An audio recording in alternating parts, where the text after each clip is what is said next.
Joining us right now is Brockton Mayor Robert Sullivan. Mr. Mayor, good afternoon. Thank you so much for joining us. My pleasure, Dan. Happy Friday. And again, as always, thank you so much for having me on every week. Thank you, Mr. Mayor. So first off, we're going to talk. I wanted to get your feedback on an issue that we just heard about recently.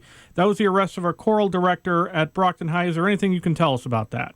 No, all I can say is that it's a state police matter, and it will go through the proper channels of the legal system. Very well then, Mr. Mayor. I also wanted to ask something else school-related. There's been a debate in the City Council over the power of the CFO regarding school contracts. Yeah, there's a matter pending right now in the City Council perspective filed by a former mayor and current City Councilor at large, Gwen Farwell, relative to Chapter 324, and it is going to be vetted out. I appeared before the Finance Committee last Tuesday night, and it actually was postponed until the first Finance meeting in October at the will of Councilor Farwell. So, it's going to go through the legislative process as always, and then ultimately a determination will be made. But I really feel confident in the CFO for the city of Brockton, Dr. Troy Clarkson, and there is a new CFO on the school side that was just hired, and she's the former superintendent of schools in another district. So, again, we're working together in collaboration, and the finances are definitely heading in the right direction, and we just need to continue to focus on providing the best education for the students in the Brockton public school system and coordinate that with our wonderful staff and teachers. And speaking of things financial, it appears that there are going to be reduced fares on BAT.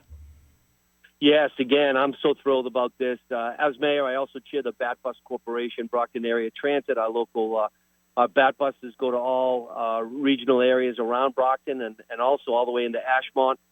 Right coming out of the pandemic, I had asked the board if they would consider waiving fares, so that we could start getting people back on buses and get out and spend some money in the community coming out of the pandemic. And it was successful, and subsequently it's been renewed several times.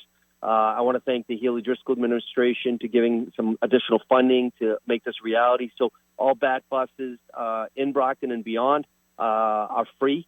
And I just find that to be absolutely amazing. And I know folks are using it on a regular basis, including the 5 electric buses that are on the road, and there'll be another 7 electric buses being made currently. So all hands on deck for BAT, and it's led by a wonderful man named Mike Lambert, the executive director.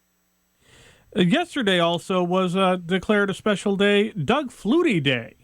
Yeah, listen, I'm a double eagle. I graduated from 2 different degrees at Boston College. My brother went there. My 2 sisters went there. My CFO, my chief of staff, my dad. Boston College is a special college, and Doug Flutie put it on the map, winning the Heisman in 1984. I want to thank Bob Rivers, who's the CEO of Eastern Bank. He grew up in Stoughton, which is right next door to Brockton. Eastern Bank sponsored Doug to come last night. He actually was a member of the Brockton Rox. The league allowed him to pitch an official professional game.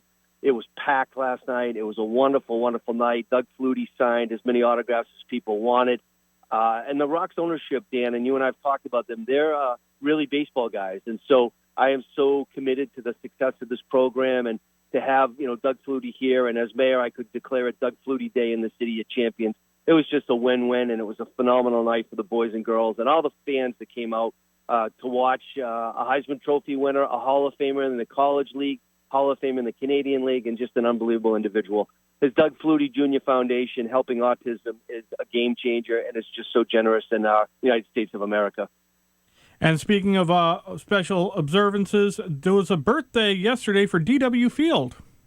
Yeah, I mean, the 100th anniversary of D.W. Field's Park, which, again, if people are familiar with it, right off of Oak Street, Daniel Waldo Field made a lot of money in the city of Brockton back in the day. He donated the land. It's like the Arboretum in Boston. It's unbelievable. It's very similar to the Emerald Necklace.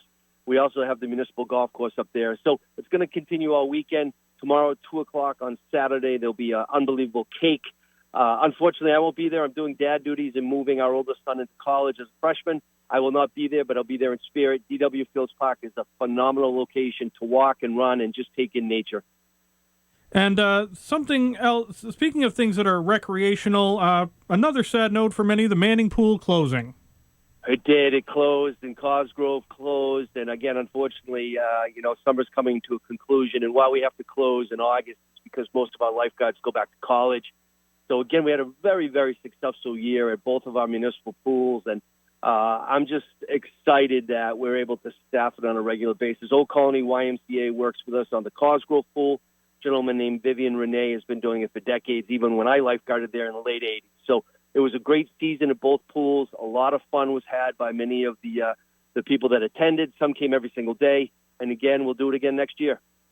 Now, I want to ask you also, Mayor, what about the other summer activities that are going on in the city? When will we see them starting to wrap up?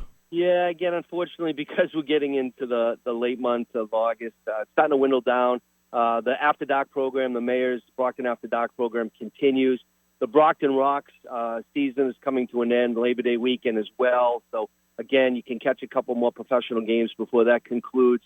And unfortunately, again, the pools are closed, but we also have other activities. The AZF skating rink behind Brockton High is still operational. So if people want to go in and get out of the heat and do some skating, that's there. The Fuller Craft Museum is still going. The student enrichment programs at the library, Dan, is ongoing as well. That will go on throughout the academic year as well. So, some of the summer programs are winding down, but there's going to be a lot more going into the fall and winter here in the city of Champion. Now, one thing that will be taking place soon is a Ukrainian flag raising. Yeah, I've said this since I've been mayor, and I've been mayor, 5.5 years. We want to represent all the diverse countries from around the world that people have left their homeland to come to Brockton and make it a real better place for themselves and those 106,000 residents that live here. So, we will continue to showcase flag raisings for anybody that comes to Brockton. Our visitors, our residents, our business owners. So Ukraine flag raising is coming up this coming week. And throughout the rest of my term as mayor, which concludes early January, we'll continue to showcase the wonderful, inclusive diversity that makes Brockton such a special community in the Commonwealth. Now, also, I wanted to talk to you because you were there for an AXO medals presentation? Yeah, AXO is a talented, coordinated group through the NAACP, the Brockton area chapter led by President Phyllis Ellis. These are students. These are students not just from Brockton High School or Brockton schools. We had students from Lowell High School, Milton, an academy in Boston.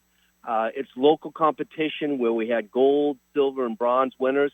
And then folks that were selected there, Dan, went on to the national competition. And we actually had some that were gold medalists. And there was one young woman from Oliver Ames High School over in Easton, neighboring Brockton.